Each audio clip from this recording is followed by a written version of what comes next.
The Hail Varsity Radio Saturday Morning Show, presented by the Nebraska Lottery.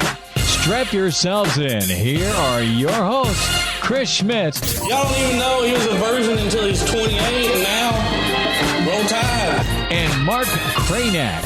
Time has come for someone to put his foot down. And that foot is me.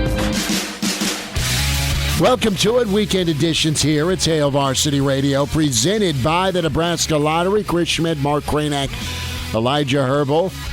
Man, oh man, what a week to unpack. Plenty of thoughts, and we move forward here. Wisconsin looms. Nebraska basketball, dare I say, survives last night against Sam Houston State, 74-65. Did you watch all of that? Did you watch all of that or listen or what? I listened on my phone, and then I mooched it over at Brett's house, Coach Brett's. We played a little pitch last night, and let's just say the rubber match of the pitch game didn't go so well. But it went about as well as, I don't know, Nebraska's final close. At least they were able to get some stops. But, yeah, I watched it, and listen, I'm the last guy to throw stones at a broadcast crew. But I think it's an absolute travesty that the University of Nebraska students are not broadcasting those games anymore. Period. Maybe it would be nice. It would be nice. What I don't need is I don't need and the play-by-play was fine. It's fine. Yeah. But I don't need an assistant or a part of the staff member doing the game. It's a different experience where everything's a foul that doesn't go in. Yunga dunga. Yeah. I mean, just Jesus. There's not enough vodka in my cabinet to get through another one of those. Hey, and I tried. It's not his training. And I tried. I know. So don't do it. That's why I just listen to Pavelka. Yeah. Well, and listen. And I tried to sync it up. And listen, I suck. I suck a lot of times when I'm trying to do games. I'm like the last guy. Play was fine. There are a lot of comments on that sort of thing. You're not alone. Play was fine. Jessica's money. I'm just saying. The only thing I'll say about that, it's just rough. Yeah, it's not his training. He's just doing it, right? They asked him to do it. He's doing it. I know, and God love him for it. But you have students that have been doing it, and you've got a crew of really talented kids that have done it for years, for all sports. Yeah. I'll say at least the Nebraska students get to do the women. Well, this is sports like congestion time. You got football going on, you got volleyball going on, you got basketball starting up, there's hockey, there's a lot of stuff that's moving to BTN Plus right now. Eventually, it's just going to go to the normal networks with the trained announcers that we're used to. Hey, at least you get to watch it though, and the Husker Vision crew, the students, have really improved. The first game was, there's a lot of shooting of the feet and whatever. Hey buddy, hey camera 2, you're on. Hey, you're on, and they're like not paying attention. But last night you could at least view it and just keep the volume down, and it's okay. I don't want to say they're bad. Yeah. A bad basketball team. They are a frustrating basketball team. They are a disjointed basketball team that looks like they have very little continuity, which they don't. They look like a new basketball team. Right. But individually, the collection of talent, I don't have a lot of questions about. No. I really don't. I think you have enough talent on the team. They're trying to figure out their roles. Look, Bryce McGowan's, he goes for almost 30 last night, right? He's your X factor. He had team high 29, 5 boards. Was just efficient as hell. Was he 9 of 12 from the 8 of 12? 9 of 13. 9 of 13, yeah. He was good, and you didn't see Kraynak. You saw a really nice jump from game 1 to game 2 when it comes to shot selection, right? Definitely. And look, he's a guy so far, he's still adjusting to the college game, period. The thing that you notice about him, at least early in games, it takes him a little bit to get comfortable. Sure. And he looks like he's still actually growing into his body a little bit. Like he's smooth, but then there's those moments of just kind of physical awkwardness a little bit. So I think it's going to take him a little bit, but then once he settles in, once he gets into the flow of the game, he's a real difference maker. And you see in a lot of complaints about Alonzo Verge too, with people saying, oh, he's the ball sticks to his hands too much. He doesn't pass it fast enough, and I think that's fair. But to call him out as though he's not going to be a huge factor is crazy. He'll be a difference maker, Mark, if it's not Arizona State Alonzo Verge, where there are moments in that first half where you're not passing the ball. He's just trying to go harden and take on an entire team. But as Nebraska was able to close out and put a run together, I mean, it was tight. It was tense around that 12:38, 12:40 mark where you finally, thanks to Trey McGowan, you get up by a couple of points. Finally, after being down 10, you're up 46-44. Two of Trey's free throws go down. And then Bryce hits that three to help trigger an 11-1 run. Verge did a great job of penetrating and finding teammates. And later. You had that dunk by Andre because Verge found him, right? And then you had, I think it was Trey that cut in off the wing and Verge found him. Verge is going to be, I mean, you're going to keep having McGowan's improve, obviously, and he's a difference maker. But it's all about Verge. Kind of how Verge is going to play a game is how this team will either succeed or fail, and then obviously the rebounding. And I'm glad Andre got in, man, because Andre's doing the little things defensively. He's doing the things on the glass, and that's what you got to have from this team. He's a highly athletic, explosive player at his height. And so if he can stay out of foul trouble and if he can, figure out the intricacies of the game, earn the trust of his coaches too, because, he doesn't start, barely played in that first game, I don't know if he did play. So he's got to sort that part out. But once he does, he seems like he should be a regular. And then to your point about ball movement, that is everything right now. That is absolutely everything for that team, because until you do that, there's no point in having a Keisei Tominaga on your team. Right. There's no point in having Keon Edwards and Lat Mayen and CJ Wilcher and these guys that are 3-point shooting specialists. That's what they are. Now, to defend, I guess it's not to defend anything. They didn't hit a lot of their shots last night, so you got to do that. No, they were 4-22 from distance. Yeah, Mayen had a lot of shots from the corner that just didn't go down. So if those got to start going down. But you keep that ball moving and you do that regularly on your offensive possessions, Tominaga is going to get loose. And if he doesn't, Wilcher will. And if he doesn't, Mayen will. And if he doesn't, Edward, right? Like, you have enough guys that you have to get open looks to. And you're only going to do that when you move it, when you move the ball around. And on top of that, too, you saw spurts of it in the second half, but defensive intensity was really bad in the first half, too. It just looked like a team that maybe structurally they were where they were supposed to be, but there was very little pressure on the ball. There was very little hands in the lane. There was very little communication. It's just, to my point earlier, just disjointed.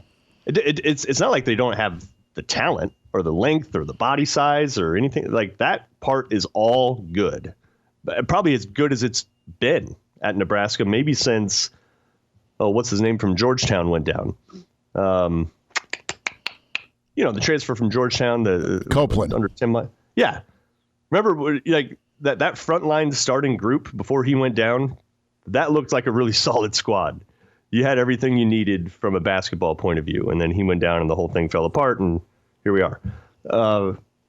But I'm not concerned about that. It's just, can Fred get those guys? Can they accelerate playing together better and having some like core fundamental things down where it's like, we are going to play with a certain level of intensity on defense. We are going to move the ball just as a rule. You take care of like just those two things, and I think the rebounding will start to come too. Rebounding's bad. That's obvious. It's a lot of individuals right now. That's just basically what it is. Well, and here's the thing. Verge is so good and so talented and so quick, but the first half, the ball can't stick to his hands, right? Yeah. And if you got four other guys that are pissed, and I'm inferring that I would be pissed if they're not running the offense, it's the Verge show, and your effort sometimes doesn't translate over the defensive side if you're not getting touches on the offensive side. That's just a reality. And you don't have to go make SportsCenter shots every time down court showing off your handles, man. And and the problem I have is this is a fourth-year guy. This is 2 years in JUCO. This is 2 years at Arizona State. So the inconsistency's got to go goodbye. This is also, let's just keep in mind from a player's point of view, a performer's point of view, new team, entirely new role. Like that's what they wanted Verge to do. He was off the ball. He was get us some buckets. That's what he was for 4 years. So he's on a new team now, and they're playing in front of fans again. Right? And they're playing with all new teammates. Like there's a lot of things that are working against having a team that is contiguous, that's moving the ball well, it's picking each other up, communicating on defense. They're not used to each other yet. No. I'm not excusing it, but I'm just saying it takes a little bit of time. Well, better be ready by Tuesday. Verge is going to have to settle it. Every time Verge has stepped on the court in college, except for these last two games, he was asked to do what he's doing. So he's got to unlearn some of that behavior. They got to beat it out of him a little bit. You know, the two preseason games, though, it wasn't this bad. Yeah. When it comes to distribution. Let's hear from Fred. I don't know if you can hear this or not, Kraynak. It's just a quick snippet, though, from Fred about how the team fought back. That's the good news about last night is they won Husker basketball. Two, they how does this team handle adversity? They didn't do it well in game one. They did better last night because they found a way. I was really proud of them for hanging in there when that thing wasn't going in the hoop, and obviously we dug ourselves a hole and found a way to keep grinding and get out of it. I thought the ball movement was so much better in the second half tonight as well. Sometimes human nature with a new group of guys when the ball's not going in the hoop is to try to do it by yourself. So to go out there and share the ball much better in the second half resulted in some really good possessions. So that was Fred. He just looks like he can tell that there's a great collection on this squad, but man, is it going to be an arm wrestling match to get them to do what he wants moving forward? Or hopefully as a player you recognize what needs to happen versus what you want to do individually. Did you go last night, Elijah? I didn't. I was listening on the radio, and I decided at halftime I was the bad luck charm because I shut it off with about 5 minutes to go right before the half. So Husker basketball should thank you. Yeah, because they were down like 10 when I shut it off, and then half they're only down 5, and then by the time I turn it on in the second half again, they're up 5. So I think that's good. But I think the question becomes, as a Husker basketball fan, is did something click in that team last night in the second half that brought them back to where they were in the exhibition games? Like, did it take some of the pressure off knowing, okay, if we trust ourselves, we can do it, we're okay? Because you got Creighton coming to town on Tuesday. It's a short turnaround having to go from, okay, we're struggling with Sam Houston State to now the team that's been the best team in the state for about the past 5 years, if not longer, is now coming to your backyard. So that's my thought on the game last night is how quickly can this thing click, or is it going to get ugly against Creighton on Tuesday? Well, and Creighton's not. Kraynak, you know a little bit more up in the Metro on Creighton. I know they went 1-19 this week from 3, and they're a different squad than they've traditionally been. So maybe two teams, the one that's left standing after Tuesday night is going to be able to kind of turn the corner and get some momentum as you head into the rest of your non-conference. We're at the Single Barrel for a Real Red tip-off ahead in Nebraska-Creighton, so come see us on Tuesday. But no, I mean, you've got somebody special in Bryce McGowens. We knew that, but he is so effortless looking with his ability.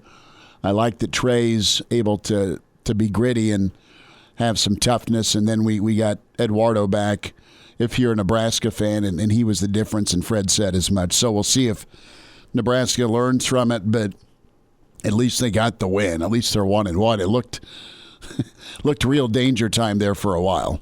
Yeah, it did. And Creighton's in a pretty similar boat, right? They're trying to figure out their lineup too. It's overhauled entirely. So you have two teams that have entirely new lineups, a whole huge collection of new guys, plenty of talent. There's no question about that. Creighton is recruited very well. Sure. They have some high-level players on their team too. So like it's talent-wise, it's going to be pretty cool to watch. It's going to be about which one can actually execute a system this early when they've had very little time together to gel as a unit. And now Creighton has more of an established system, more of a history, coaching continuity, all of that.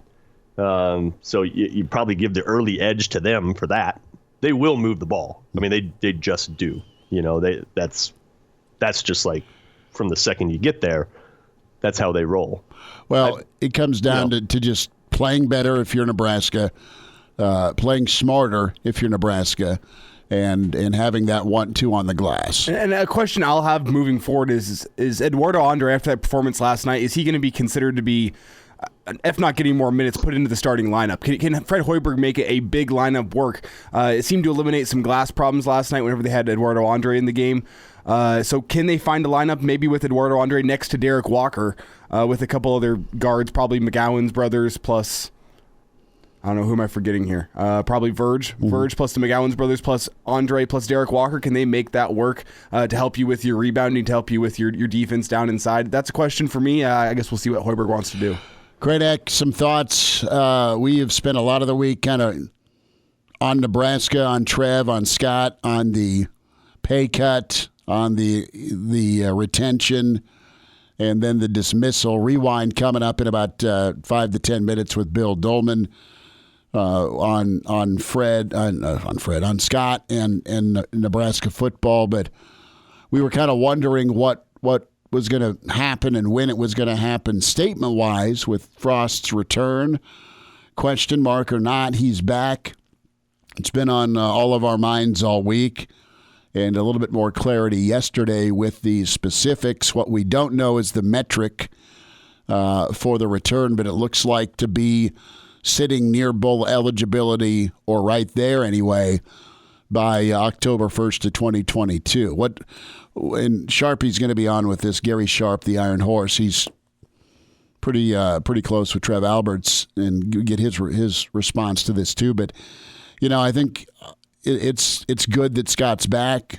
I think the dismissal of the assistants, while you need to do some changing, makes sense. I don't know that it makes sense now because you're still pitching, hey, I'll be here for more than just 1 year on the recruiting trail. I'm a little bit torn as up and down as the O-line played. I think Greg Austin's a really good coach, and I've had more than enough people that know football tell me that. And I just also wonder with Coach Frost, can you be when I think he wants to throw it. I know they've run, percentage-wise they run. Can he have a fundamental shift in how they win games?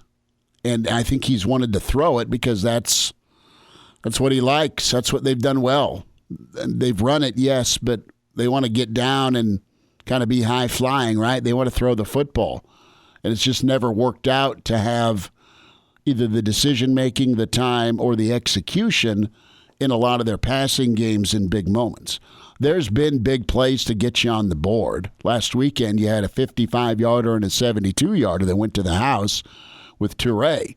But you also got sacked 5 times in the first half. Mm-hmm. So, I mean, there's that rub that blows up a drive. I'm just wondering if whoever he brings in for the offensive coordinator and whoever's the offensive line coach and run game coordinator can just say, here's how we've got to live and survive in the Big Ten with, all right, it's cool to be a 63% or 65% of the time we run the football, but on those money downs, how are you going to go win it? Are you going to win it on the ground? And that's the biggest question to me is can you fully shift? And maybe part of the answer, too, is trust. Like, you just didn't trust your O-line getting you 4 yards, and I can't argue with that either with the inconsistency.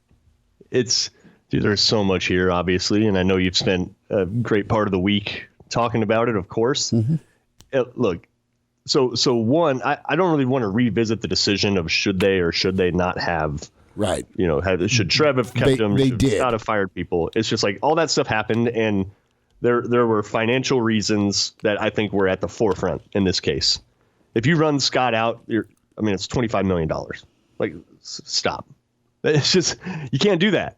I mean, that would have put Nebraska so far.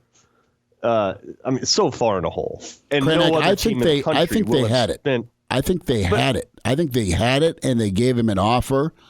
And there's probably some people that put that money together that are surprised that he's still here. Because I think they really tried to lowball him and get him out. Could have, right? Maybe, whatever. But that would have been a ton of money. Mm-hmm. And it's crazy. And I don't know if people had the appetite to start completely over. And although we're not counting moral victories, you can't completely ignore the fact that they really are close. They are. They're competitive. They have been competitive in every game. So there's a ton there. I don't really want to get into all that. It's just more of a question of, will this work and what happened? And to me, what happened, and we've been talking about this, Chris, since last year, mm-hmm. There was something in the water offensively that was where the coaches were not on the same page. And we saw multiple instances of that. And it starts with the offensive line coach and with the head coach. Whether or not they get along personally and respect each other as men and all that, that's besides the point. But in terms of just fundamentally, what do you want to do on offense? There were some differences that were unresolved. I mean, you heard Greg Austin saying, well, yeah, if we want to run the ball, then we got to call those plays. I mean, that's a direct challenge to his head coach and the offensive coordinator, right? That's a direct challenge to him. So those guys weren't on the same page. Then you have the whole thing about Illinois. Well, they came out in a 3-man front and, we didn't know if we didn't have enough plays for that. And then Lubick 2 days later be like, yeah, we did. It's just they weren't on the same page. And that's Scott Frost's responsibility to make sure they're on the same page. But at the same time, you need to have a set of assistant coaches that are willing to do that and be on the same page. And I think Frost was stretched too thin. Again, his responsibility. It is his responsibility, but I think he was pulled in too many directions and wasn't able and didn't manage it well and wasn't able to get everybody on the offensive staff on the same page. And what did we see as a result? A disjointed offense every single week, mistake prone. And then offensive line in particular, the sack rate is horrific. Horrific. I think it's something like on passing downs or on third downs. One of the metrics where it's obvious you're passing, I think it's on third. It was something like a 13% sack rate, right? So more than 1 out of 10 times when you drop back, I'm not talking about getting pressured. I'm talking about you get sacked. And it ranked 120th in the nation. And that's from the tackle position. The offensive tackles, you cannot tell me that Benhart, who was a 4-star, who was highly coveted by hundreds of programs across the country, dozens, sorry. Corcoran, same deal. Mm-hmm. These are highly touted guys. Their production, specifically in pass protection, has been really, really bad. And the chances of having those two guys, that highly coveted, that talented, yes, young, performing that poorly at the same time, putting it all on their feet and on their shoulders, as opposed to the coaching that they're receiving. Not saying that Greg Austin is incapable of coaching them well, but I just think the fit was it wasn't gelling. It was not working out. You can dig into all the reasons, but Frost, Austin, not on the same page. The offensive line in particular, especially in pass protection and even in run blocking, wasn't working out well. Frost is pulling the left tackle and inserting Zadiska, making that decision. You're bringing in ex-players to work with Cam Jurgens on snapping issues. They weren't on the same page. And so Frost feels like he needs to start over. I just refuse to believe that the talent that they have on the offensive line isn't capable of more, with maybe listening to a different offensive line coach, maybe different drills, different whatever. You got to listen to your own line coach. Here's what we can do. Here's what we can do. Here's what our guys at this age are capable of doing, and then you got to call it that way versus perhaps going the way you want to go with your offense, Elijah. But one thing I add here is when you're talking about the pass protection specifically, was Greg Austin's hands tied by Nebraska's own lack of having a pass rusher? I mean, you're going up against elite Big Ten guys that get after the passer. What did you see on Monday through Thursday? Yeah, how do you throw him out in practice and say, yeah, this guy is a good representation of Hutchinson from Michigan? You can't do that because Nebraska doesn't have anybody that good. So we talk about that in the 90s, the guys from the team saying nothing we saw on Saturday was any better than what we saw Monday through Thursday.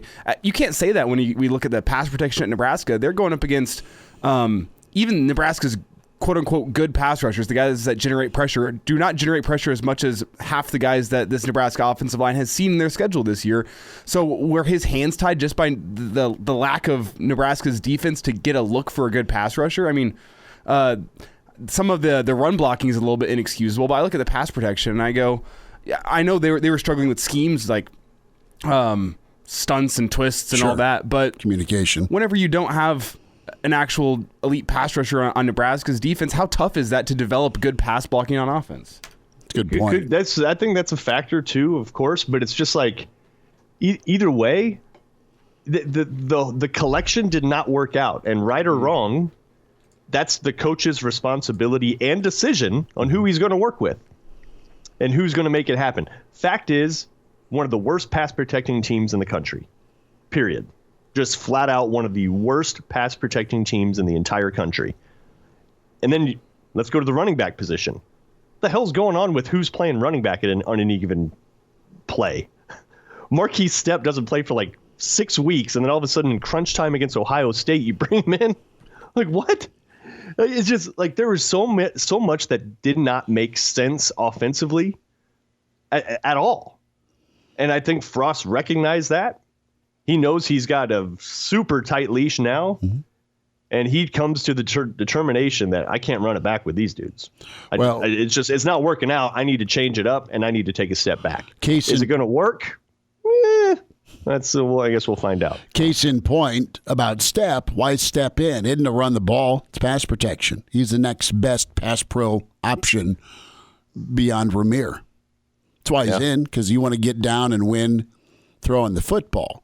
And if you're dealing with the Greek Freak from Purdue or Minnesota's Werewolf off the edge or Aiden Hutchinson or another mid-round pick that Illinois has, you don't see a lot of help for the tackles that often, as many times as you're calling dropbacks.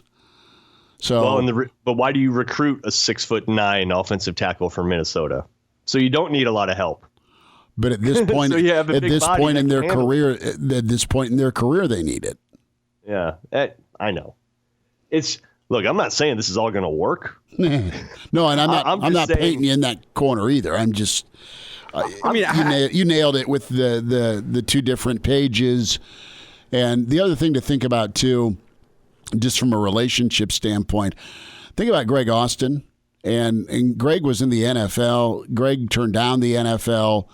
Greg turned down Ohio State. So it's not like the guy doesn't have a good rep, okay, in football circles and isn't believed in and trusted. Fit matters. Right. Greg Austin. Fit matters. Greg Austin was here for his kids. He wanted to win in Lincoln. He's a Nebraskan. And when push comes to shove with Austin, I just absolutely believe his background, because he was in Philly with Chip, because he's got a history.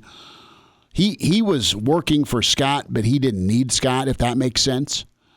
Because he's the one coach that kind of went out and cut his teeth on his own versus everyone else from Central Florida that this is their first major gig, okay, in Power 5. So it comes down to Scott wanting to being able to listen to other people around him.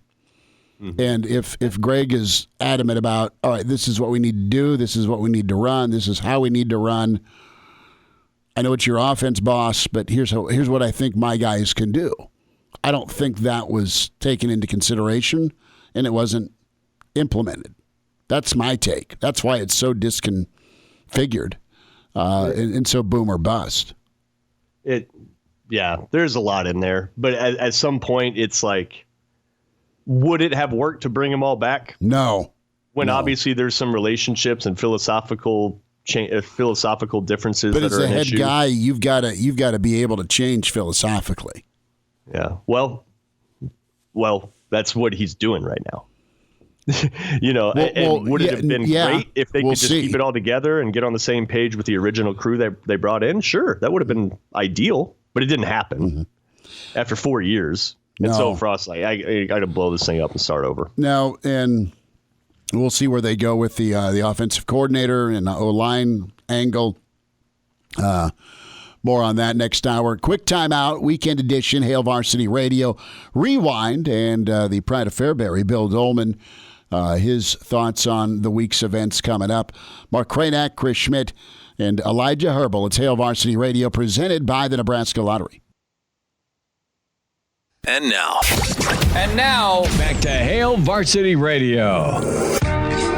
Thanks to Coach McBride. We'll have open phones. Get back to your calls here in about 15 minutes. Bill Doleman with us, Pride of Fairbury, NBC Sports. Will no doubt throw the old lasso around Billy D here Friday, but it's a pretty ground-shaking day for Nebraska football. They've not offed assistants before a season's done, ever, to my knowledge. Bill, thanks for the time. At Bill Doleman on Twitter is where you find him.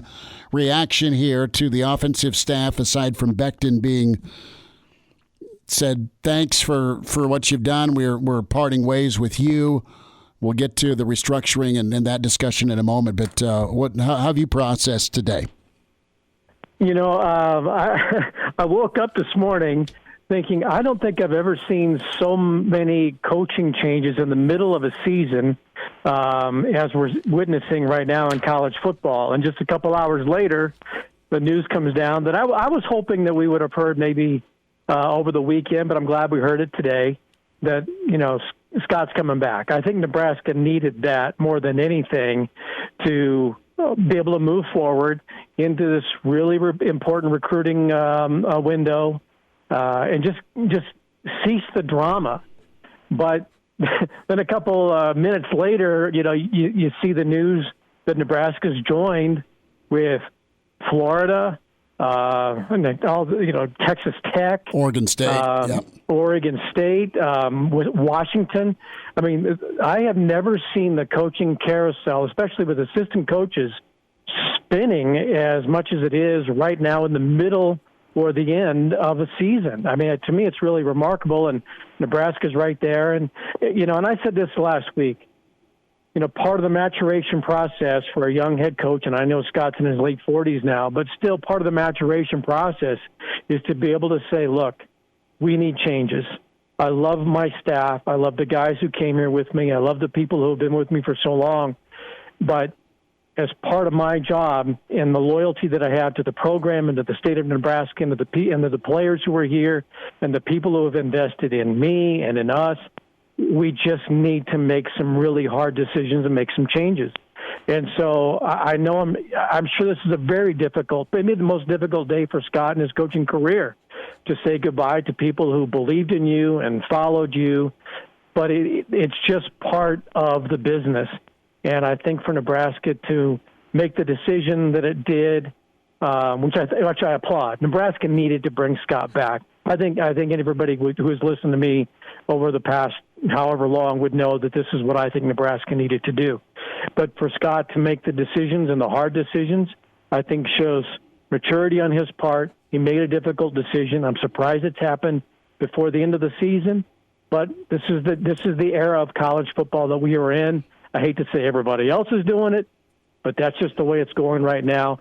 And I don't think he would have done it if he hadn't been thinking about it, making some calls in the last few weeks, that he wouldn't have a plan in place as to who he wants to bring in and can bring in the coming weeks as the recruiting period really starts to heat up.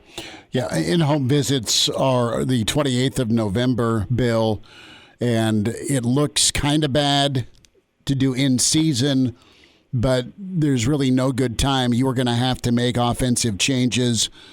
Philosophy-wise, maybe you go more towards the option or ground and pound, but you got to live and win with the gritty, dirty, tough yards with ball control. There's some elements of this offense that do work, but one of them's not been pass protection, and that was evident. And it's all been evident, Bill, in all these close one-score losses. And next year's got to be 8-9 wins, and it's got to hit the ground running. You've got to recruit. You got to develop. I mean, you've got to warp speed this thing. Now, granted, it'll be then 5 years. But there's a lot on his plate to get fixed and figured out, so he's back beyond 2022. We are entering an era of college football that people need to understand. You're not going to go 12-1, 11-2, 10 whatever. You're going to have conference championship teams that are going to have 2 and 3 losses, because we're going to have this 64-team super type thing where it's going to look a lot more like the NFL than it's going to look like college football past. I mean, look at college football right now. You have one really, really, really good team in Georgia, and you have Alabama, who is Alabama. That has just a ton of talent. And then beyond 1 and 2, and we talked about it briefly about these college football rankings. To think that you're going to have 12 teams that could fight for a national championship, no. I don't think they can go beyond 8 to have really legitimate teams in a college football playoff. But what I'm saying is we're getting into an era where teams and fan bases are going to have to understand you're going to have 2 and 3 losses, and you're going to have a lot of teams that all look kind of jumbled up where they're all 6-3 or 7-2 or 5-4 between rank number 5 and rank number 20. Mm-hmm. That's just the way college football is going, and so people need to adjust their mindset that a couple of losses, 3 losses, and that's going to be a pretty good season, right? It's a new normal. It is going to be the new normal.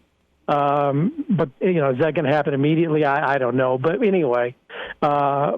Nebraska needed to make the moves that it made today. Keep Scott Frost, make the announcement now, not dangle this out for another 3 weeks to the end of November. And then Scott needed to make some hard decisions and make some changes. Am I surprised at a couple of them? Yes. Were a couple of them absolutely needed to be made? Yes. And he made the changes as I think really expected. I think it's really tough to see Ryan Held go because having been around Ryan when he was a player, I've not been around him as a coach, but having seen what he has done in his career, and I think that he got the career opportunity of a lifetime. And then to tweet out today that he, thank you for the opportunity. Just a classy guy, and I think anybody who is a Nebraska football fan just roots for that guy. You just love Ryan Held because he's so passionate about it, and he got a great opportunity. And I think everybody wishes him well. And Greg Austin having ties to Nebraska, you wish all those people well. But it's the business now. Bill, let's talk restructuring. We don't have the data, but we know what Michigan did, and that's go from $8 million a year to $4 million a year, with the buyout being $4 million, right? So. What, in your eyes, knowing Trev like you do, is probably the number here. What do you think things were agreed upon here to get a fifth season? Well, let's face it. Scott's done pretty well for himself in the bank account category over the last 4 years, all right? And I'm sure it's probably something similar. I don't think he was ever going to get $20 million. And whether that has anything to do with that brief press conference announcing that Nebraska admitted to using consultants in an untoward way for whatever that was, doing what everybody else is doing. I'm sure that it's probably something that is, look, you're going to get, if something happens and there's a change made, you're going to do pretty well for yourself. And we're not going to get, and Nebraska's saying, we're not going to get caught up in this game of spending, a lot of money after we've stuck by you for as long as we have. So whatever the numbers are, I'm sure it was, something that the university probably will come out much better on the other side if a change has to be made. So I don't know what those numbers are. I know they have to pay those assistant coaches, I guess, through next year. But anymore, that's, I guess, relatively speaking, a drop in the bucket. But I'm sure the university made a deal with Scott that is much more beneficial to the university, given its loyalty to Scott and giving him another season. And I think this also, look, for Trev Alberts, Trev's a smart guy, and Trev has connections. But he's been on the job 4 months. If a change has to be made, this allows him to look at the landscape of college football, investigate coaches that might be out there if a change does have to be made a year from now. This isn't something where you go, okay, let's find a search firm, and you end up with somebody going, wait a minute, who? Yeah. Why? You mentioned Chris Peterson, just for an example. Chris Peterson is a great football coach. He has spent exactly a year of his life. And I interviewed Chris at a very lengthy 30-minute show that we did a few years back on the mountain. I did my homework on him. 1 year outside of the Pacific Northwest and Northern California. So to say, well, we got to bring in Chris Peterson. Well, what ties does he have, Does he get the Big Ten? Yeah. Right. You've got to, if you're going to be Trev Alberts, you've got to be able to have done your homework, really investigated what the landscape is like and is going to be like before you make a move like that. No athletic director is stupid enough to fire a football coach and not have a plan, except for one. And that's why we're in the mess that we're in right now. Bill Doleman's with us here, Hail Varsity Radio. Bill, what do you make of the timing of all this? I asked the same question to Charlie McBride, but with 2 games left, it seems unusual in the grand scheme of college football to be firing assistant coaches in the middle of the season. But that's become a bit of the normal this year. Do you think that means that not necessarily they've given up on these last 2 games of the season, but do you think that these last 2 games of the season, they could be trying out some new things, seeing what works on offense and what doesn't? Well, keep this in mind, and I this has all happened so fast. You have Ron Brown on staff, right? You have Bill Bush on staff, and so you have some coaches on staff in consultant roles. I'm sure will be allowed to have expanded roles, and maybe they'll be part of what's going on moving forward. Ron's coached running backs before. Bill Bush has been a part of national championship teams and special teams and all those kinds of things. And I'm sure that they've got people in place, to make a go of it these last 2 games. I think the thing that was the most critical for Nebraska, and I think for all of us fans and observers, close observers, Nebraska fought. The Purdue game was awful. Let's face it. The first half of the Minnesota game was awful. Let's face it. But Nebraska fought Ohio State. They punched him in the mouth, and Ohio State was the one that had to react, and they got the win. But I think you're going to see a team that shows fight, that will fight Wisconsin, that will fight Iowa, and will fight to the end of the season for Scott and for the coaches who are there. And I think that that's one of the reasons why the decision was made. Are they going to have to, scramble and put some stuff together unusually for the last 2 games? Yes. But I don't think Scott makes these moves without having made the contacts and understanding who could fill those roles when all is said and done. Bill, and whether that needs to be soon or not, I don't know. But Scott's not going to make those changes without having a plan in place. The Hail Varsity Radio Saturday Morning Show, presented by the Nebraska Lottery. Strap yourselves in. Here are your hosts, Chris Schmidt. Y'all don't even know he was a virgin until he's 28, and now, roll tide. And Mark Kraynak. Time has come for someone to put his foot down. And that foot is me. Thanks for hanging out. Hour 2, weekend edition, Hail Varsity Radio, presented by the Nebraska Lottery. Chris Schmidt, Mark Kraynak, Elijah Herbal, and we welcome in managing editor with HailVarsity.com and magazine this glorious Saturday morning, 22 degrees here in the capital city. Brandon Vogel with us, author with John Cook, Dream Like a Champion, at Brandon L. Vogel on Twitter. Vogues, the topic of time, very prevalent this week, and I'm scrolling through Twitter, and Desmond Howard has got a gray plaid suit on, not horrible plaid like Bobby Knight's sport coat in the 70s, but it's gray with a little bit of probably maroon to it, and the bow tie, and some really nice dress shoes. He's got the pocket watch going, right? Would you, next time I see you in a press box, will you be donning a pocket watch?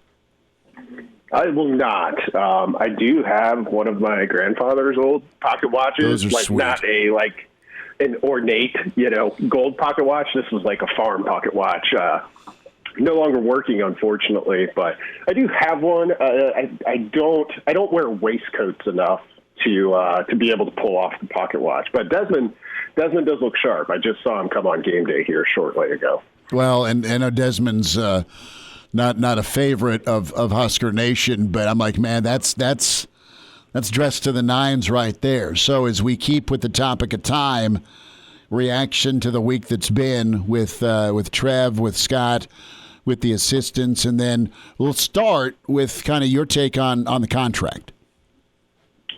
Yeah, I think Trev kind of said it best on his radio show this week when he's talking about both people having skin in the game, and I thought that was a little more metaphorical than it actually was. I mean, you look at the contract, and with the way these kind of incentives and the timing of it are set up, it's really like, okay, you're contractually obligated to make some progress on the field, whatever that, mutually agreed upon metric might be.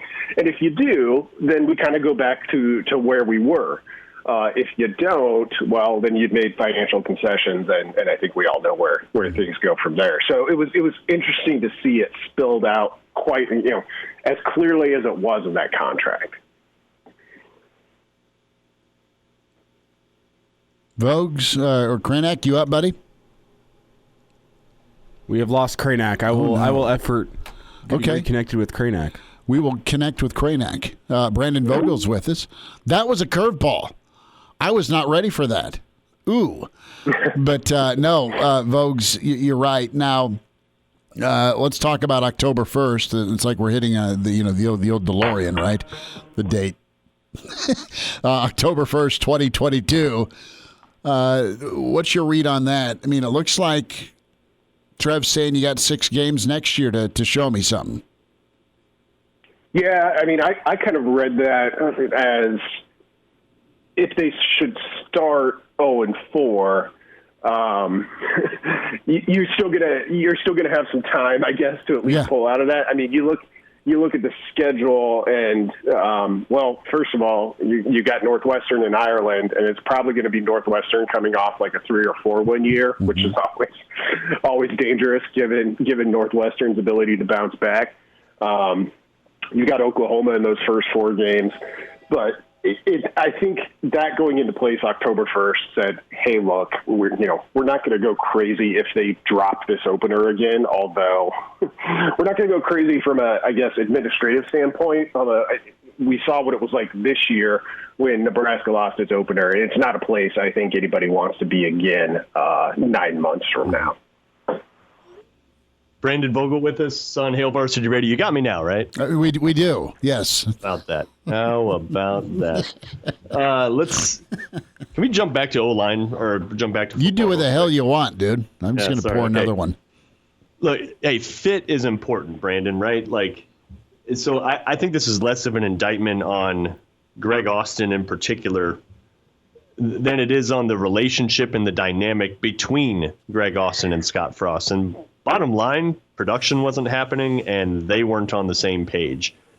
Is that kind of how you read it with some of these staff moves that he has made, is that the offense was disjointed, not on the same page, production wasn't where it needs to be? That falls on the head coach to make happen. But if it isn't happening, you're kind of left with no choice, and you sort of have to start over. Because, look, Brandon, Nebraska is one of the worst pass-protecting teams in America, right? Like, just period. Like, the sack rate is ludicrously bad. So with that said, do you think that it is possible that maybe just kind of having a new collection of guys that are all on the same page could ultimately be the thing to unlock what's happening on offense? I think it could be. It's tough to have to make those moves, and I think it's probably a little bit uniquely tough in that this staff has been together since they kind of went on this collective journey starting in 2016. But Nebraska's offense, and it's really strange when you just kind of sit back and look at it like the last 4 years collectively, because the problems have shifted a little bit. In 2019, they really struggled to run the ball. I mean, it's not like they're running the ball great this year either, but the bigger issue has been, as you mentioned, just being able to protect the passer. And they still put up, over 400 yards a game. They're still second in the Big Ten in total offense. And you have these things where the pieces are all kind of there at various points. And for whatever reason, over the past 4 seasons, they couldn't bring them all together. So I think it's kind of a Hail Mary pass. I think we all understand that. But sometimes just getting a new voice in there and somebody you haven't worked with perhaps previously or at least in a long time to come in and say, oh, well, I see this immediately from the outside. I think it does have potential to help. You don't want to have to go that route, but at this point, I don't think Nebraska had a lot of other options. Brandon Vogel's with us here, Saturday morning edition, Hail Varsity Radio. And Brandon, after having some continuity, at least on the defensive side of the ball for the past couple of years, it's going to be a new look offense and a new look defense next year, wouldn't you say, with the departures on defense as well as some new offensive staff coming in? Yeah, defense will be pretty interesting because, for good reason, everyone on that side of the ball was retained.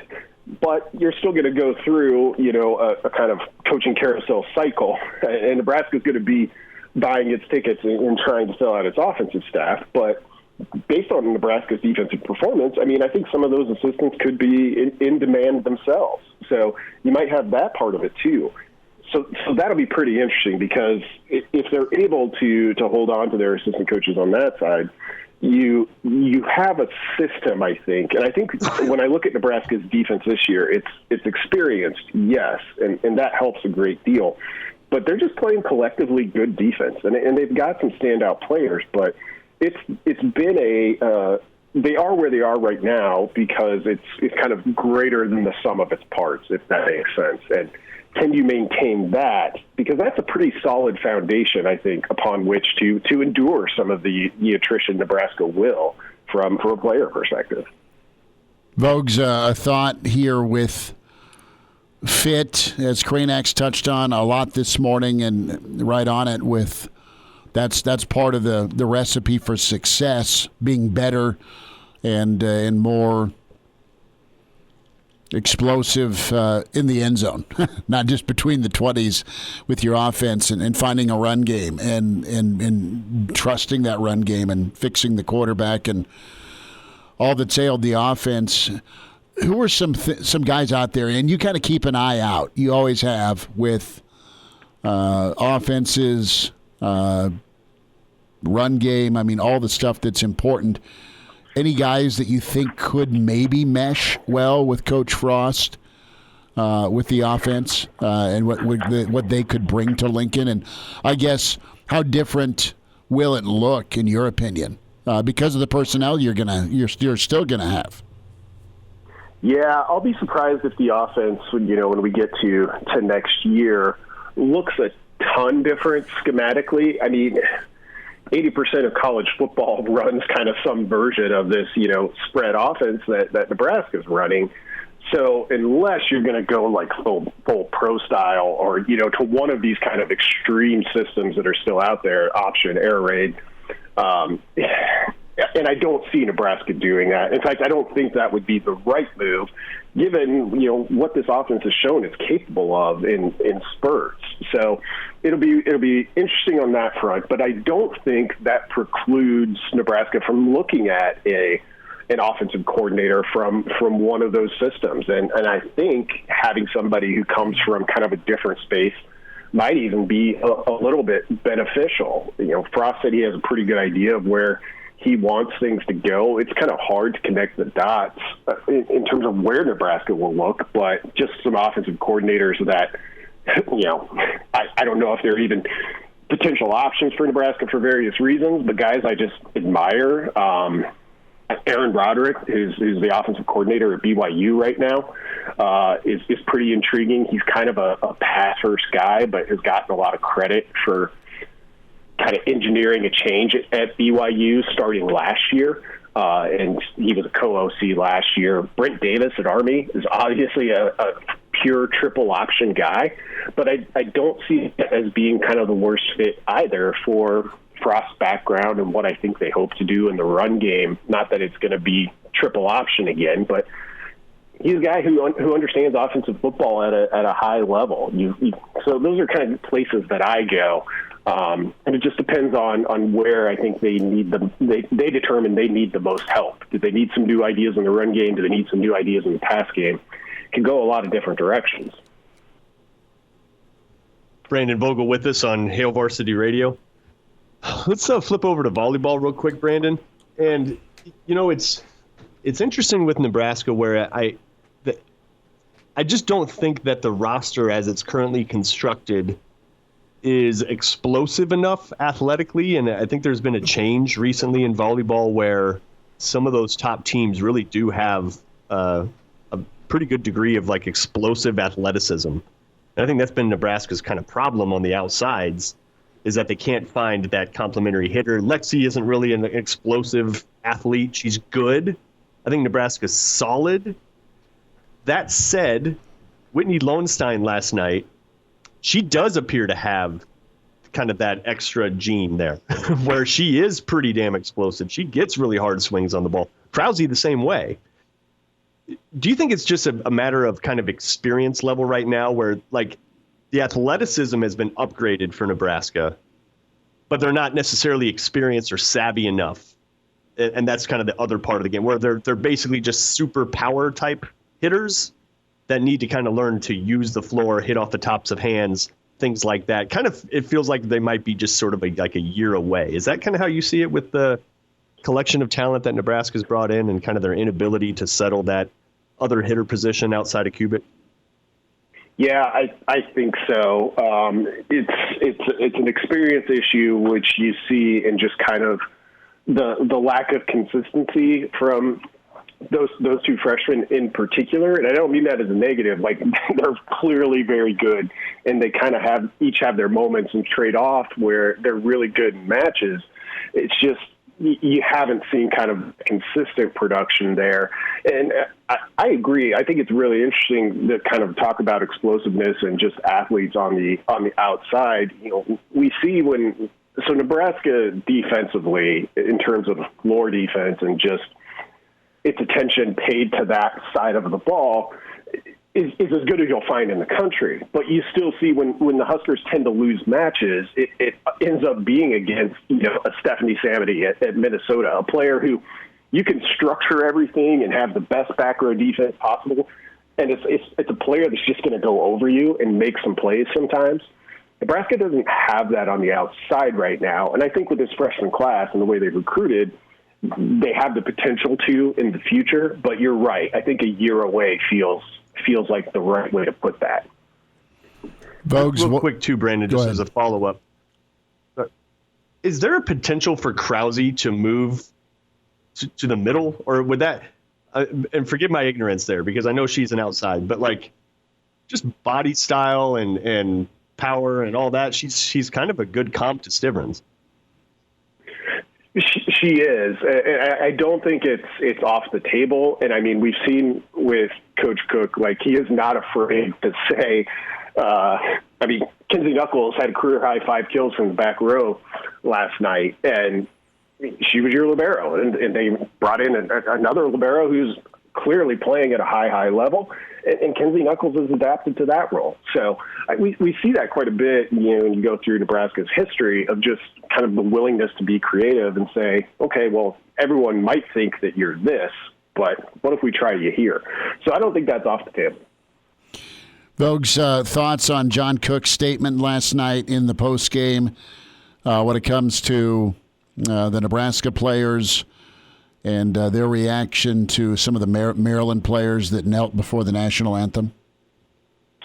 Yeah, I was happy that he addressed it. I was watching the TV broadcast, and I wasn't even aware, so I was obviously at home, but I wasn't even aware that had occurred until I kind of saw the post-match conversation through the net with Nebraska and Maryland, and wondered what that was about. So an unfortunate incident.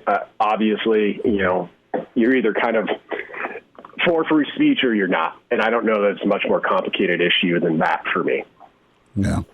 Well, the footage is pretty cool of Nebraska's players reaching out to a Maryland player after Nebraska sweeps. When it comes to getting on a roll, Nebraska's faced, Big Ten's incredible. And, last weekend in Columbus didn't go well for the Big Red. They bounced back this week. What's missing and what can turn the corner for Nebraska volleyball? I don't know the sport as well, obviously. You and Jacob are all over it. Kraynak, you know it pretty well as well. But where can Nebraska really, I guess, what area, in your opinion, can they pick up some momentum here to make a further charge? Yeah, they need more consistency offensively. Last night's match was a sterling defensive performance, and Maryland has a really big block. It's not easy to hit against that group. They opened Big Ten play by beating Wisconsin, which Nebraska hasn't been able to do for a couple of seasons now. So that's a team that's talented to come out of that with a sweep, and that match really, I think, had a chance to go 5 until Nebraska rallied in the second set. So they're just, Lexi Sun's been inserted back into the lineup. She's played pretty well, but sort of to Mark's point, for those 10 hitters, they're just not getting quite enough. And against the better teams, which you run into a lot in the Big Ten, you're kind of left with, well, we'll try and get Stivrins on a slide or Kayla Caffey. Kayla Caffey's played at a really high level, but they're just not able to kind of just put the ball up there and have a big hitter on the outside go get it when things get really tough. Can somebody get on a roll over these remaining Big Ten games and then into the NCAA tournament? That's probably what defines the ceiling for this team. Last thought here, Brandon, before we let you go, and I want to move quickly to basketball as the Huskers responded last night with a comeback win over Sam Houston State. Creighton coming to town on Tuesday. Is this one of those years where Nebraska needs to beat Creighton, or do you think the fans understand that this is a team that's still growing and getting better? I think, well, Creighton's kind of in a similar spot at the moment. I watched a little bit of their game on Thursday, and they've got some new pieces as well. I think this is winning last night for Nebraska basketball was probably bigger than it may have at first seemed, because it's a group that needs to have some success early on, and I think the ceiling's pretty high for Nebraska basketball. So this Creighton game might feel a little bit more muted compared to others, but it also feels more up for grabs than many past Nebraska Creighton games have to be. Vogue, did you have a good weekend? Anything on the grill or smoker?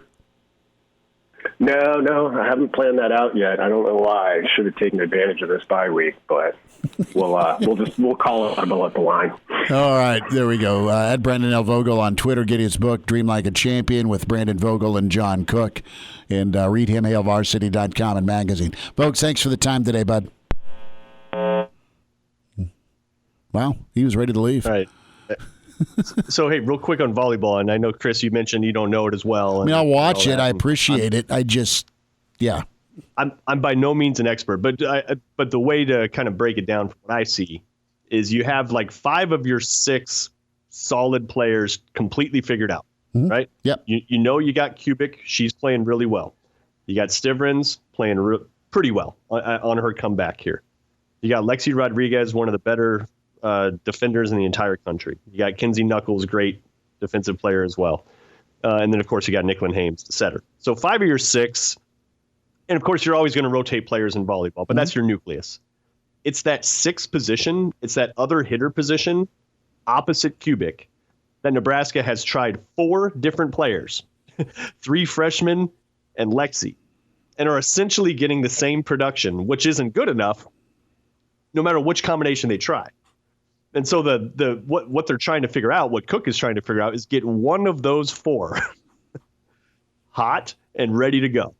And that's the thing that's kind of holding them back. And they have options, like Krause, Batenhorst, Sun, and they've got really good options. They're all top 20 type talent recruits. But they're not playing as savvy and as well as like something clicked with Kubik to where she is playing a complete game. She's got the savvy, she's got the touch plus the power. Like she's got it all figured out, but they cannot figure out that other hitter position right now. And that's the problem. They're not hitting for a high enough percentage. They call it terminating. They're not terminating enough balls when they get set. That's the thing that the good news is they have 4 options. The bad news is none of them have quite grabbed a hold of it yet. It's like Nebraska's running back position. Cook can figure that out. Year, It doesn't even matter when you're doing the Big Ten. It's all about postseason. They're always trying to build exactly. And the Big Ten preps you for the NCAA because of how arduous that path is in conference. I mean, it's so good. We'll get some thoughts here as we wind down the weekend edition. Gary Sharp, the Iron Horse, on the way. It's Hail Varsity. We're presented by the Nebraska Lottery. AM. Glad to have you back. Yes, sir. You heard me right. Here are the guys, Schmidt and Kraynak. Well, Hector, here's the game plan. You're going to bring us 2 absolute martinis. You know how I like them, straight up. And then precisely 7.5 minutes after that, you're going to bring us 2 more. Then 2 more after that every 5 minutes until one of us passes out. Excellent strategy, sir. Back with you, weekend edition, Hail Varsity Radio, presented by the Nebraska Lottery. Chris Schmidt, Mark Kraynak, Elijah Herbal, the Iron Horse. Back with us, Gary Sharp, at our normal time. Sharpie, how are you, bud? Good. Hey, you guys, anything interesting happen this week? I think it all happened this week. It's been nuts. We'll get there. We'll get to some Husker hoops. We will get your take on some high school ball last night. What did you see? Well, we start with high school. Omaha Westside is a really, really good football team. Yep. And they are physical. They are well coached. They're talented. They've got a lot of intangibles. And they beat a Bellevue West team that is very talented, but Omaha Westside is better at the things that make a difference. And when they had to be tougher, and that's a huge win for Westside last night. And then on the other side, Gretna's got a really good football program. I saw Gretna quite a bit this year, and they got a really good defense. They've got really good offensive pieces with their quarterback, Zane Flores, and then they got Nick Huber at running back. It'll be a very interesting Class A final. And then in B, Bennington is really, really good.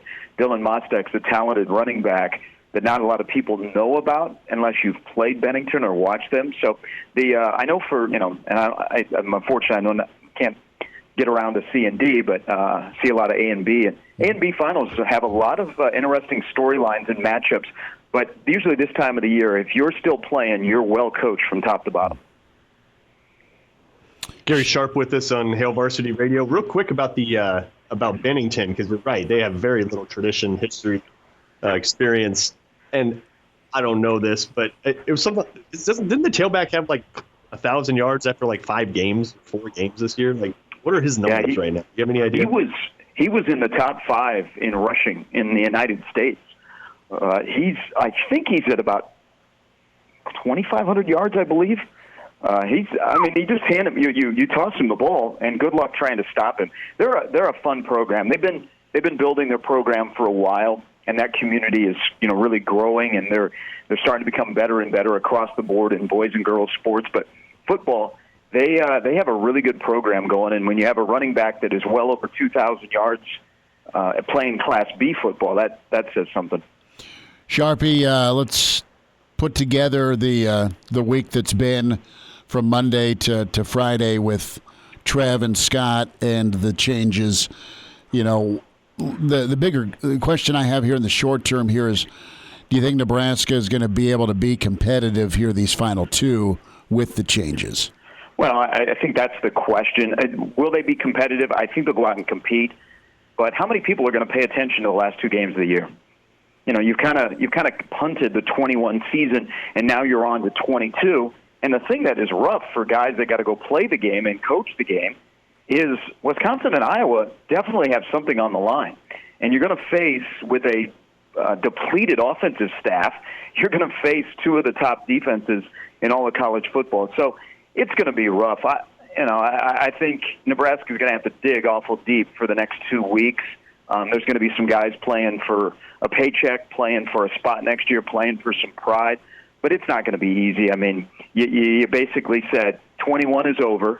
Now we're on to 22. Now, if you're a player, how do you look at that? That's it's the weirdness that has become Nebraska football in 2021 that none of us thought this would even be possible when we were talking about this in August.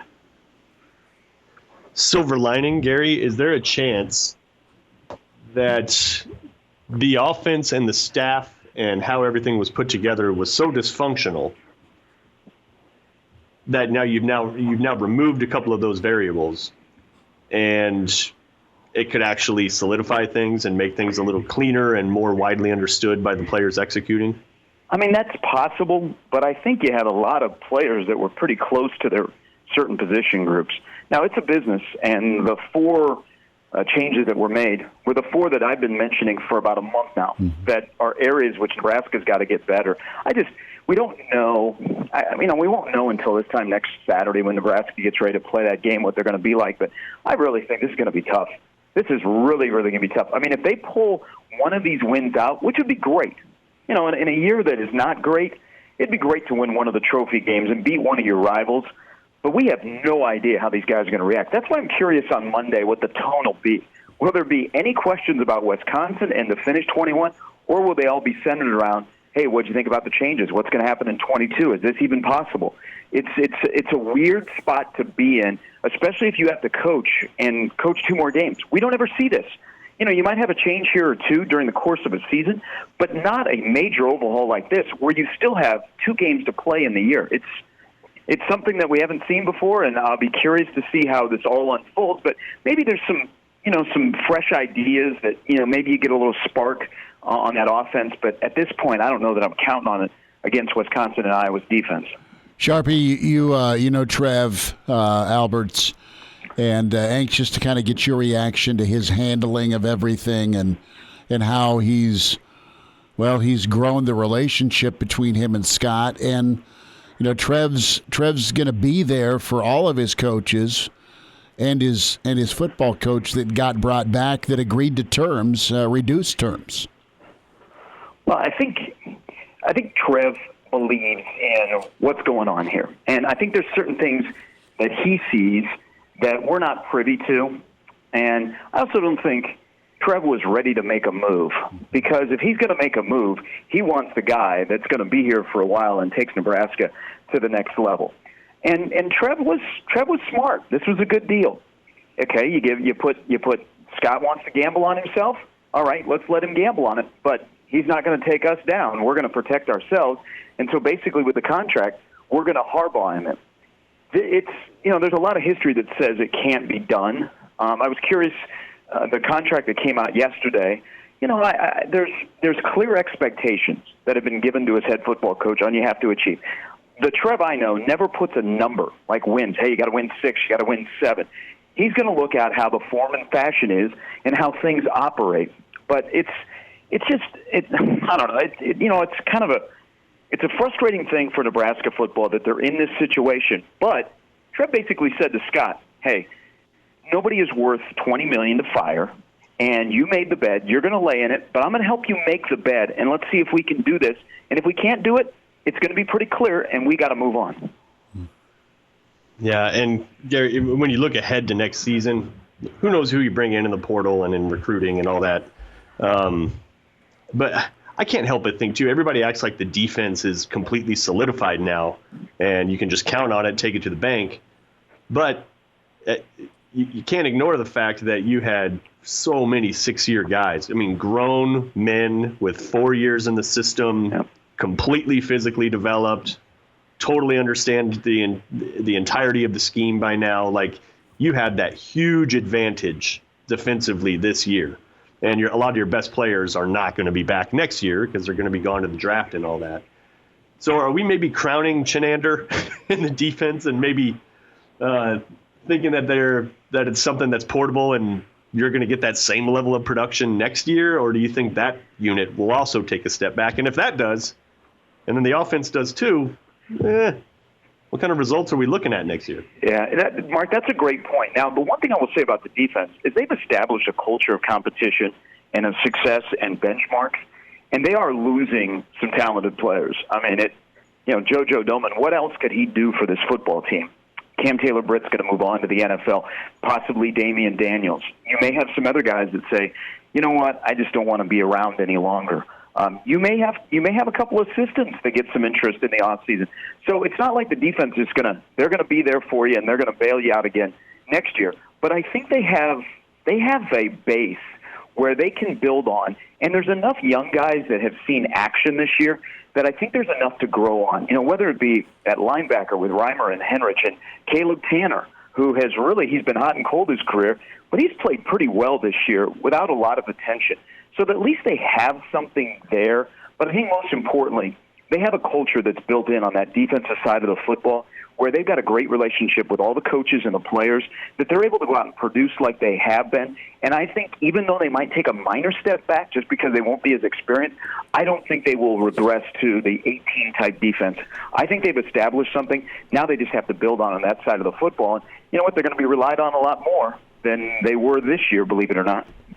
Gary, do you see the coaching staff, especially on the defensive side of the ball, coaching for the future for these last two games? Maybe not changing up the starting lineup at all, but getting some of those younger guys on and off the field a little bit more for these final two games, knowing, well, it really doesn't matter if we're not making a bowl game?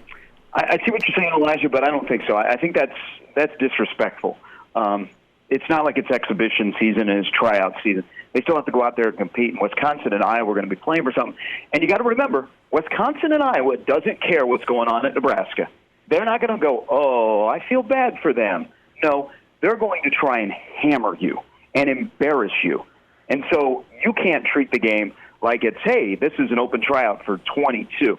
Again, between the ears, it's going to be difficult. You're going to have to be locked in next Saturday for when you get ready to line up against Wisconsin. Now, I don't see that. I see on the defensive side of the football, everything is the same except JoJo will not be available. On the offensive side, I don't think all of a sudden we're going to see Logan Smothers taking numerous snaps. I think they will still be the same, formula and the same guys that are out there. Because to be honest, you really don't have any young guys you could plug in there and go, okay, let's see him, except for Fedoni. Mm-hmm. So I think everything will be the same. But you got to remember, Wisconsin and Iowa want to hammer Nebraska. They don't feel bad for Nebraska. So Nebraska can't treat it like, okay, this is the first two games of 22. I got to find a way to finish 21 and not get embarrassed and leave it into a more nuclear winter than we're already going to have. Sharpie, when we talk vision and plan for Frost and more delegating and hands-off and CEO-type mentality, totally capable. I think Kraynak's nailed some points earlier that Trev's gonna help Scott in that respect. But when we talk fit for offense, what do you think Nebraska needs to do, or what makes sense to you for a more consistent red zone, a more consistent run game in 2022? I mean, you put a ton of yards up. You just haven't found those yards to translate into points. how is it better so we're not doing the same thing a year from now here on offense? I mean, and who's that fit out there you think could be part of the change? Well, let me first address the thing, and I heard Mark earlier say this. Trev is a huge asset for whoever the football coach is in Nebraska, and I think even more so to Scott. He's called Scott under the rug. He's holding him accountable. He said, I'm here to not work against you. I'm here to help you. At some point, Scott Frost has to be a football coach, and he can't have his hand held by the athletic director. He's been given a reprieve. He's been given a refresh. He's been given the mulligan that most coaches get when they find scapegoats on their staff. At some point, the head coach has to be the head coach. Now, with that said, it's going to be fascinating to see how he transitions to the CEO role. He loves play calling. And he's not bad at play design. There's the execution part of it.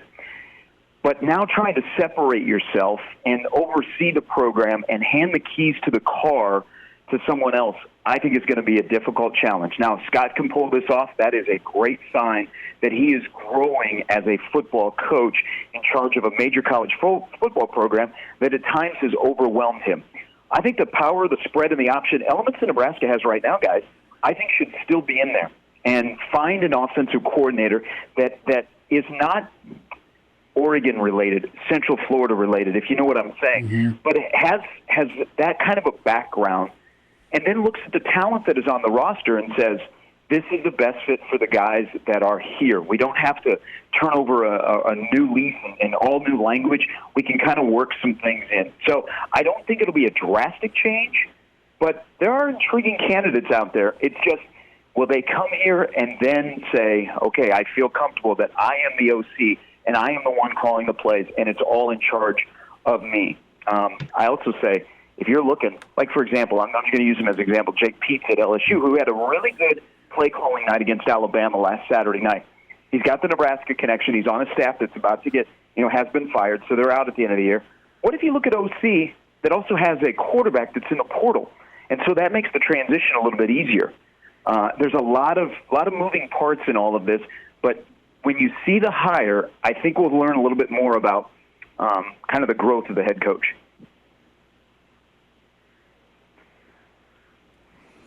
Gary Sharp's with us here on Hail Varsity Radio, Weekend Edition. Sharpie, going to flip it around to Husker Hoops real quick and get your take. And I know you were doing high school ball last night, but the Huskers found a way. What's your read on this Husker Hoops team through 2 games? Learning. They have to find somebody other than Burge and Bryce McGowan's. Andre stepped up last night. I think it's a team that probably would be better suited if they played 6 to 7 games against low to mid-major teams, kind of to get used to everybody, because it's definitely a work in progress. But the offensive rebounding and defensive rebounding is going to continue to be an issue. Guys, Tuesday night, we might see Creighton and Nebraska combine for 100 rebounds. These are 2 teams that don't shoot the basketball very well. But I think Nebraska, they found something last night because they found a way to win a game. There were so many things about that game that said they're not going to win. They didn't play well. Sam Houston State played much better at times. But Nebraska won a basketball game, and at least you can work from that. But it's probably a little bit more work in progress than we imagine. We probably put too much stock into that Colorado exhibition game. But Nebraska needs to start finding roles of guys that play smart basketball and that when they have an opportunity to make a play, they make a play. But I think it's going to be a slower build-up to this season and getting going in the real Nebraska than I thought it would be. But they're going to have to be ready on Tuesday night. I mean, that ramps up when you have Creighton and Nebraska. But, boy, there's going to be a lot of bricklaying going on. I'm thinking that PBA at 6 o'clock on that Tuesday. Gary Sharp with us here. Oh, sorry. Kraynak, go for it. No, you go. Gary, I was going to ask you about Bryce McGowan's because we've had all the hype with Bryce McGowan's a 5-star and a little inefficient in his first game, but looked much better last night, going 9 of 13, 29 points, but really gets his first test against Creighton. What are you looking for from him as this season moves on? He is no fear. I mean, you can tell that he has played a lot of basketball against high-level competition. If you're looking at Nebraska now, you contain McGowan, you contain Burge. He got a shot to really be successful against Nebraska. I think we're just going to continue to see him grow. The more minutes he plays, the more high-level competition in college that he plays, I think he's the real deal. I mean, he's everything is advertised, and we're seeing it. Opening night, the shooting percentage wasn't great, but he still got to the line 12 times, and he put up a big number. And he put up a big number last night. Now I'm starting to think, wow, is he going to easily surpass the freshman scoring record? He's as advertised, and there's a lot of times in Nebraska history, hype recruits have shown up, and they haven't met the moment. And he is a guy that you hope you get more than 1 year out of him. Sharpie, have an incredible weekend, bud. Yeah, you feeling good about your Chiefs? It'll be a good game. Let's just put it that way. I need Patrick Mahomes not to hit home runs. Singles are okay. He needs help, man. His run game isn't good, and his defense isn't helping, and Vegas loves to get up for him. Last year they had a huge win there late on Monday night. Hopefully it's another late victory in Vegas on Sunday night. Sharpie, enjoy yourself. We'll catch up soon. Thanks for the time, Thanks, bud. guys. Gary Sharp with us here on Hail Varsity Radio, weekend edition. And good to hear from him. Just some of the other names at offensive coordinator for Nebraska that are out there. And I like him mentioning Jake Peets from LSU. I think that would make a ton of sense. We'll see if that can happen. Kirk Ciarrocca, what do you think of that guy? Because he did well at Minneapolis. I mean, he was really good for that Gopher team. Was part of the problem at Penn State, but COVID was not easy to deal with. Now he's an analyst for West Virginia. Joe Daly, wideout coach at Boston College. You know Joe. And then you got Arkansas State's offensive coordinator, Keith Heckendorf. I'm interested here. Jeff Nixon, Carolina Panthers coach. Sonny Cumbie, he's the interim head coach at Texas Tech. But Ciarrocca's, he's kind of done the RPO smash offense with the Gophers before. Because that's where we're at, right? I mean, Minnesota's always been run first, and they've been not anything great throwing the ball, but they've been super effective, and they've had high-level talent. I'm just going to throw it out there. Another name for you, based on what Pete Ricketts has said about vaccine requirements in the state. Nick Rolovich from Washington State. He's available. Okay. So we have a Nick Rolovich mentioning. I just listen. I don't need any more Oregon here. I just don't. I'm with you. Listen, with Helfrich, think about Helfrich, like flamed out in the NFL, and he's a good coach, right? He's doing the analyst thing now. But would he want to go work for Scott versus being a boss? He was Scott's boss. I don't know. Who knows what's going to happen? We don't know. I don't track offensive coordinators that well either, so You're fine. Kraynak, have a good weekend, brother. What about Tom Osborne? Bring him back. Amen.